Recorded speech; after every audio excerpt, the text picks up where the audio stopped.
Welcome back to the course on drone systems and control, lecture 2.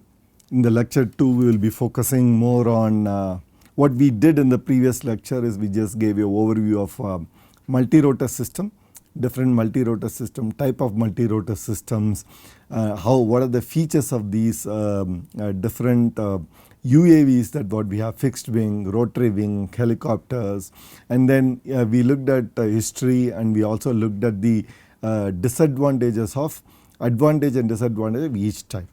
This lecture will focus on what are the effect of the propulsion system, how this propulsion system can help you to operate the drone, right? And what are the safety requirements and regulations in India, and we'll also look at different usages of real world applications. Okay.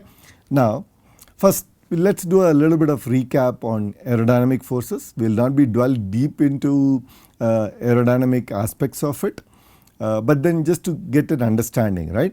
The motion that just flows on the solid object, airflow which is on the solid object will produce different forces, right? And those forces going to play an important role. We just have to do a little bit of understanding of that. The solid object could be your wing or helicopter rotors or the propellers of the drones, right? When the air flow on them will just provide necessary lift, and then because they are rotating, the direction of this force is just going to help us to get, make the aircraft airborne, right?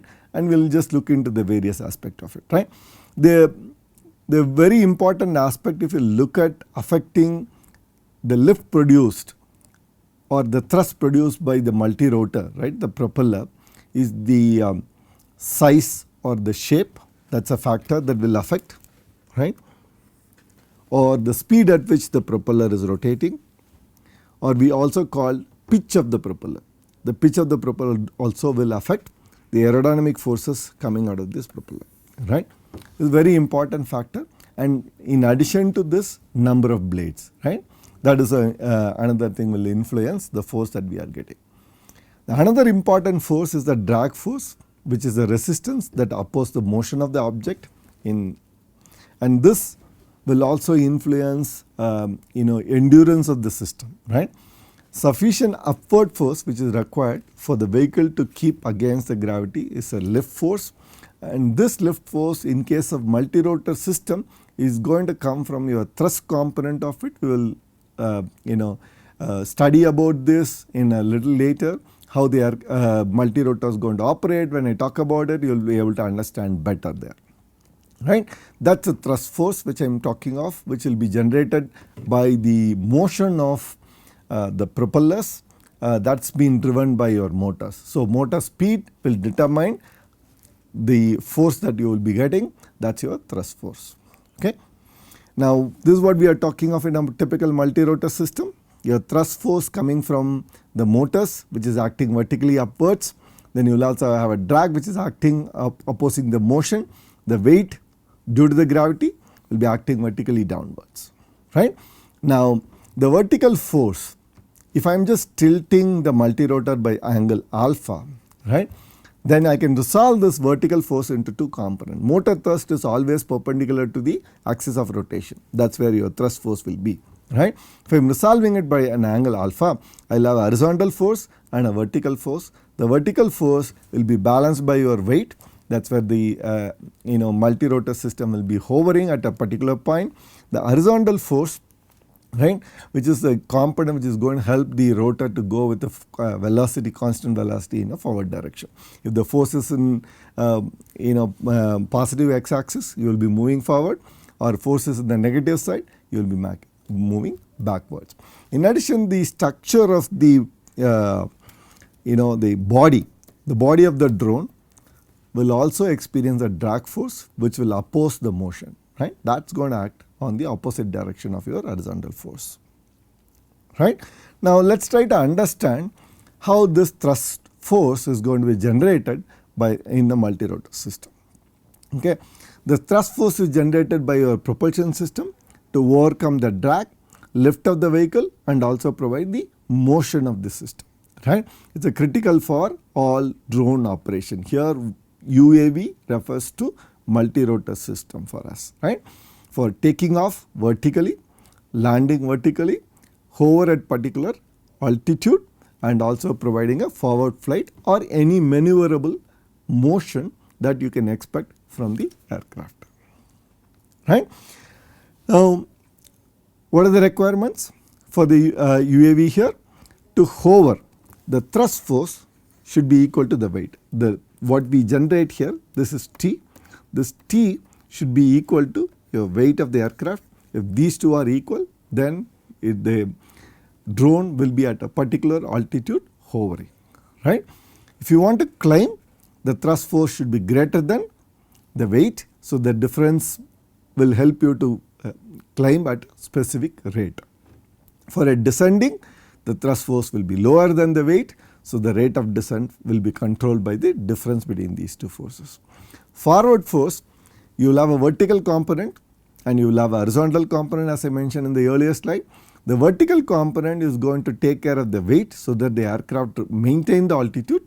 The horizontal component is going to help the vehicle to move at a constant velocity. Right? By changing the tilt, you can increase the component. By increasing the component, you can change the speed of the vehicle. Right? What are the factors affecting these forces if you look at the design of the propeller? Right? What I mean design of the propeller, the diameter of the propeller, pitch of the propeller, right? And the material also play an important role. If the propeller rigidity is factor, right? If the propeller started bending, then it will affect the amount of thrust we generate. And we cannot use any propeller and any motor. The combination should be selected in such a way the motor can just provide necessary torque to rotate this particular propeller in the air, right? And of course, the density of the air, if you are at the sea level, the thrust generated by the propeller will be different. If you are at a different altitude, the thrust generated will be different. So, you need to understand that at what altitude the multi-rotor system is going to operate. Based on that altitude, you select appropriate motor propeller system. As I mentioned in the previous lecture, we need power system. Here the power system is your battery, right. So, your motor, right, plus propeller plus your battery, and very important is your electronic speed control system. Okay. We will discuss about all this in later part of the lecture. So, I am just trying to give you an understanding. The combination of these four will influence the quality of efficiency of the overall system, right. If your motor operates at the higher efficiency, your propeller gets an higher efficiency, and if you are looking at electronic speed control system which can just provide the necessary driving force at a higher efficiency, then overall system will provide better endurance. So, we need to look at operating condition of this particular drone, and we need to select appropriate motor, propeller, battery systems. Okay. So, again if you talk about UAV thrust, right, I can use an electric motor. I prefer electric motor because it is a lightweight and I can get a high efficiency, right. Most commonly used in all small UAV or what we call a small class multi-rotor vehicle, right, or even we can use it for vertically takeoff, horizontal flying, that what we call hybrid UAV also has electric motors. But the choice of electric motor versus conventional engine powered system is again comes on the operational aspect of the multi-rotor system. If you are going to use an UAV which is going to fly at a higher altitude, better to use an engine powered system, right, or hybrid combination, we can just look at it. We look at what is we call as a power to weight ratio. If the power to weight ratio is required large, then we will just for larger UAVs we will just go for combustion systems, right. We will also use jet engine again based on high speed operations needed, or we can go for hybrid systems which is a combination of electric and fuel based propulsion systems, right. It's again the choice of the propulsion system depends on the payload carrying capacity of the drone, operational environment, and the requirements on speed, right. So, usually the factor is very important is the thrust to weight ratio. For a multi-rotor, for a hover the thrust to weight ratio is equal to 1. If you want to maneuver, a thrust to weight ratio should be greater than 1. For a fixed wing aircraft, the thrust to weight ratio is less than 1. Why? Because the wing will provide the necessary lift force which takes care of your weight. The thrust force is required for you to get a forward motion there. Okay. Now, we will try to understand a little bit more about the propeller and its role on drone aerodynamics, right. Drones has rotating propellers. The propellers generate the lift, and you have to integrate, you have to look at the airfoil section and you have to integrate. So, we use a blade element theory to compute the total thrust that we can generate for a given RPM, right. Design of this propeller is critical for a performance of the aircraft, right. The choice, the blade pitch that we have to pick, and that pitch will also determine kind of a torque required from the motor. That relationship one need to understand that. Okay. But if you are looking at designing a multi-rotor system, then I will be seeing like how many motor propeller system that I have. That is what we meant to say number of blades required, right. Number of blades determine how much of air is pushed down for every rotation of the propeller, right. And then pitch of the propeller, that is going to determine the angle at which the blade are going to cut the air, and that is going to play another important factor in the diameter of the propeller, right. The amount of air which pushed down, it also determined based on the diameter of the propeller. Larger, the more lift. But again it comes with the problem, the higher the propeller, larger the disk base. If there is a crosswind, then loss of propulsion, thrust that you can generate due to the crosswind will just drop significantly. That is a factor we need to take into account, right. Now, let us understand how these multi-rotor systems operates. What I meant operate here is how they move in X, Y, Z dimension space, right. We always identify the motors with the forward motors, which is in the front and the backwards, right. We to identify the relationship. If I want to pitch the aircraft, if I want the drone to move forward, then the motors in the front spin faster, whereas the motors in the back spin slower. That will help me to get the pitching motion, right. If I wanted to roll, means I am just looking at aircraft rotating in the about the X plane, right. So, what I do is the left side motors spin slower, whereas the right side motor spins faster, right. If I am just going to talk about yaw is about a Z axis. If I wanted to rotate the aircraft heading, then what I need to do is the alternate motors changes the speed. So, by controlling the motor speed, I can control the thrust generated by the individual motor. Then looking at the effective thrust, I can move the aircraft in X, Y, Z dimension space, right. Now, just to give you an understanding, I talked about moving forward, right. When I am talking about moving forward, there is aspect you need to understand. Let us say a scenario A, right. Motors are spinning and it is producing a thrust force which is acting vertically up, and you have a weight which is acting vertically down, and this is balance T is equal to mg.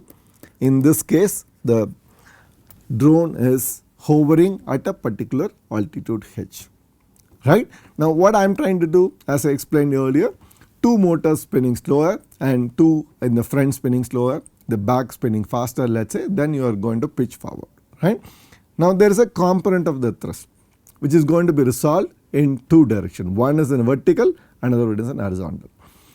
Now, the total thrust that you produce, this will be T prime here, this thrust may not be sufficient to balance your weight, right. So, you may have to increase the speed of all the 4 motor in a way the resolved component, vertical component is equal to mg. So, that is what I highlighted here, T double prime is equal to mg. The speed at which I was spinning earlier to get the hover may not be the same when I am trying to go for motion, because I want to maintain the altitude. So, I have to change the speed. So, we will understand more in details when we go into modeling of this particular 6 degree of freedom models of this drone, and try to understand the effect of RPM and torque later, but just for your understanding, it is like basic intuition you need to get. The speed at which it is going to spin is not going to be the same, and that is going to affect your thrust significantly. Now comes to safety, it is a very important aspect of it, right. There is a technical safety requirements which we need to satisfy. Okay. There should be redundancy, right. That is very important aspect of it. Redundancy to take care of some critical component. What are the critical components you need? Because it is an unmanned system, right. The communication should have a redundancy, or your positioning system should have a redundancy. A power system which is supplied to these critical components should have redundant power, so that your communication is not failing, right, or your positioning system is not failing.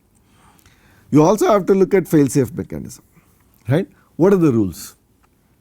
If I lost my communication with my unmanned system, what is going to do, right? Automatic return to home, what we call as RTH.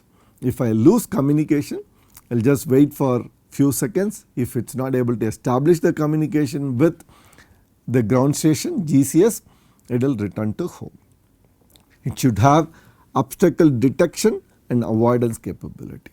The sensors are present which can detect the obstacles in the front and avoid those obstacles. The design should be done in such a way it is robust. The materials can withstand the minor impacts it has due to some sudden change in wind conditions. It has to go very close to an obstacle, and some impacts happens, it has to take care of it, right. Or when you are landing it, suddenly you lost your altitude and dropping very fast because of the ground effect.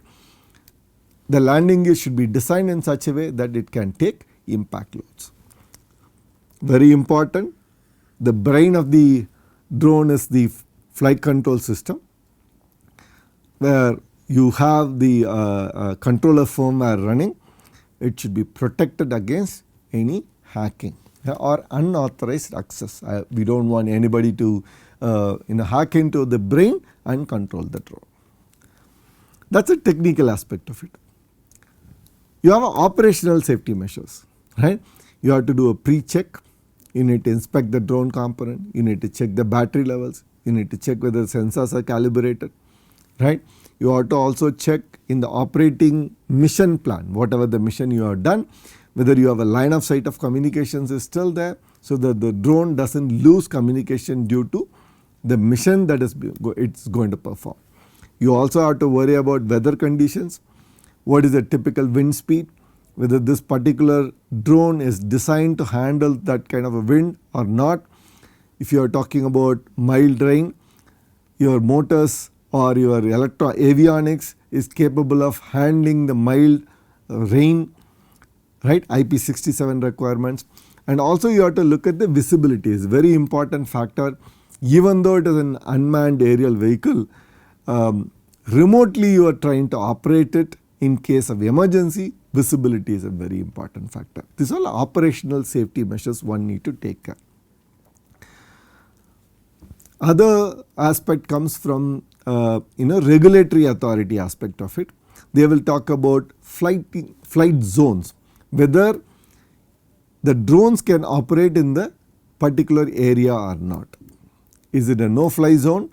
Then you have to enable what we call safety measures such that the mission is not making the drone to go into that particular zone, right. We have to look at what zone we are, and we have to operate based on that. Of course, the other one comes from the payload perspective. What is the kind of a payload we are carrying? What is the sensitive nature of the payload, right?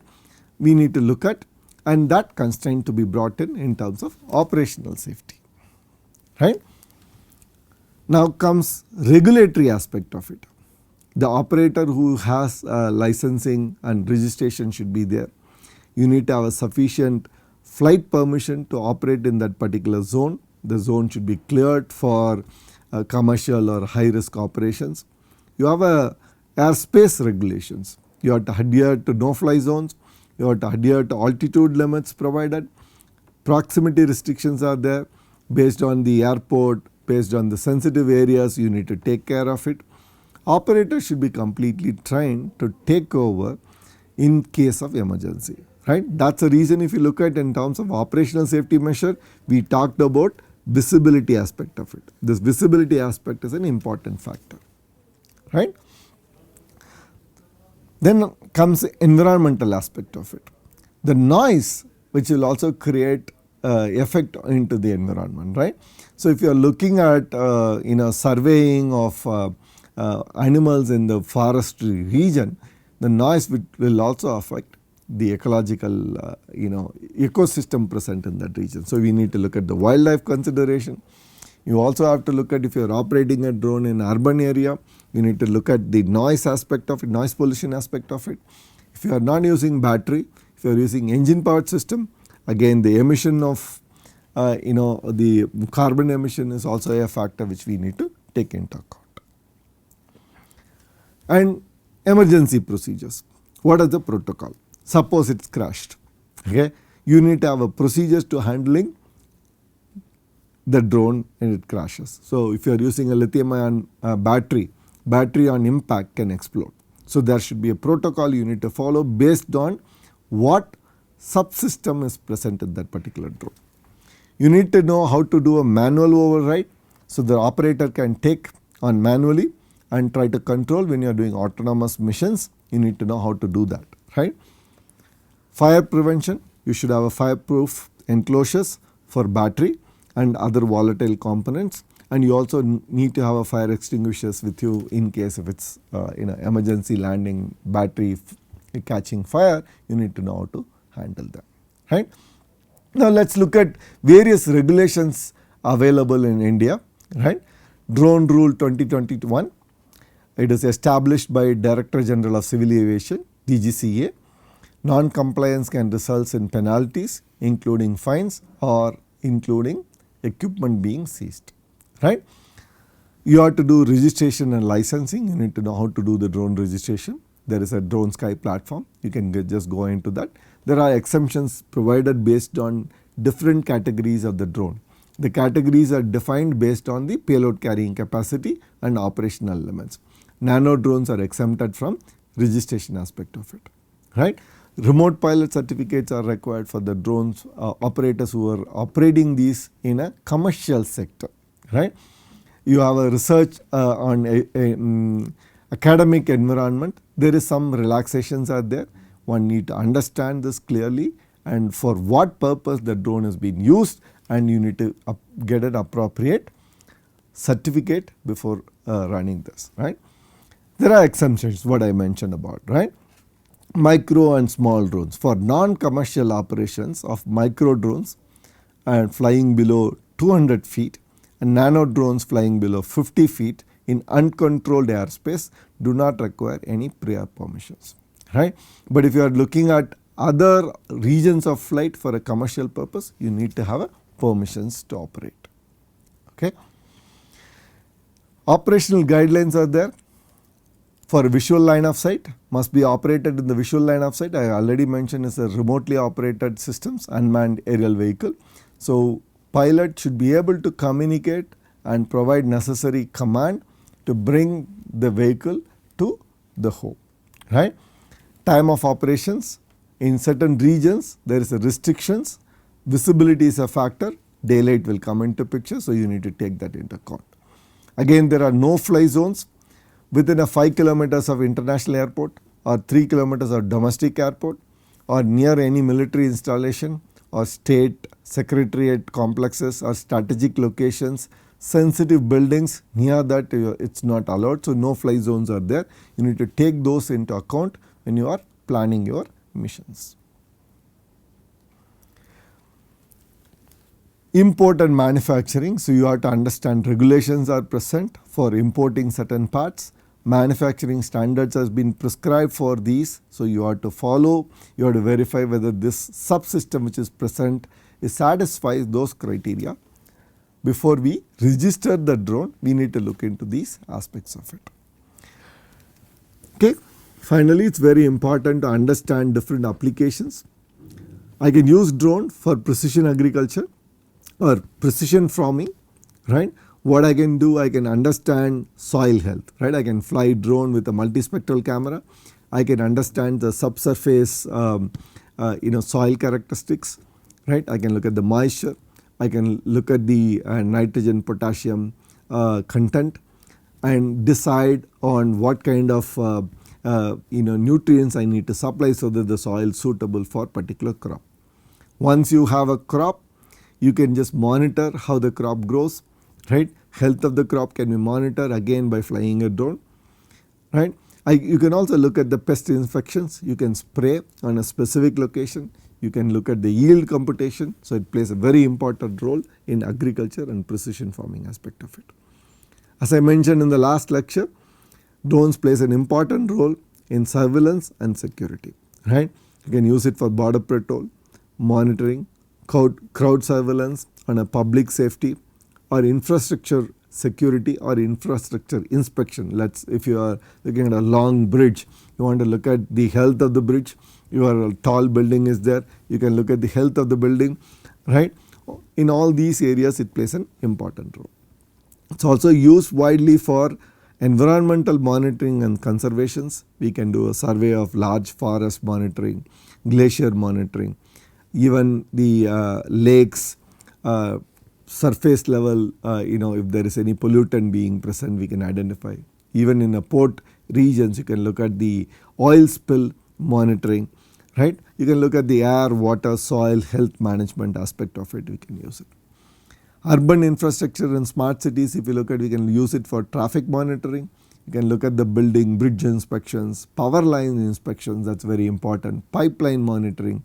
You can also use it for urban planning. You can use the drone with the camera, you can just go and create a 3D reconstructed world and use that 3D reconstruction to decide on where the road should be so that it is more efficient and all this. It is useful for that. Of course, drones are widely used in military and defense purposes. They are used for reconnaissance missions. They are used for tracking, acquisition of targets, search and rescue missions and assessment, and also used for communication purposes in the remote inaccessible areas. In a commercial sector, it is used for medical supply, that is what we call logistic and delivery drones, organ transport. If you are looking at last mile services for delivery from a godown to the retail shops, disaster relief, it is very important, providing supplies, humanitarian aids, or even act as a communication mechanisms in those locations. And used in industry significantly for inspection in particular, cargo transport within the industry, and all this plays an important role. Right. In a summary, this particular lecture talks about overviews of different drones. Looking at the classification of drones, we see multi-rotor, helicopter, that is a squash plate mechanism, fixed wing or hybrid drones, and we looked at the basic operation and what are the aerodynamic forces present, safety requirements, drone operations and regulations, and finally looked at different applications. The next lecture focused more on rigid body transformation and rotation. That is going to help us to build 6 degree of freedom model. Once we have the model, we can look at the controller design and we can build the flight control system for automatic operations for takeoff, landing, forward motions, and all that we will be discussing, right. Some requirement before I start the next lecture, I want students to go through mathematics, particularly linear algebra, understand vector, vector rotations, coordinate frames, coordinate transformation is very important when I talk about rigid body transformation and rotations. Okay. You can just look at the book Gilbert's rank. It's a famous book on linear algebra and its application. Okay. Some assignments, right? You can just look into this Anderson book, understand the fundamentals of aerodynamics, right? You can go through this particular book to get multi-rotor operations aspects of it, right? And look at this drones, the essential UAV pilot handbook is very important for flight operations, regulations in general. Okay. Thank you so much. Any questions you can write to me at vssuresh@iise.ac.in or to the teaching assistant Dr. Rudrashish M@iise.ac.in. Thank you.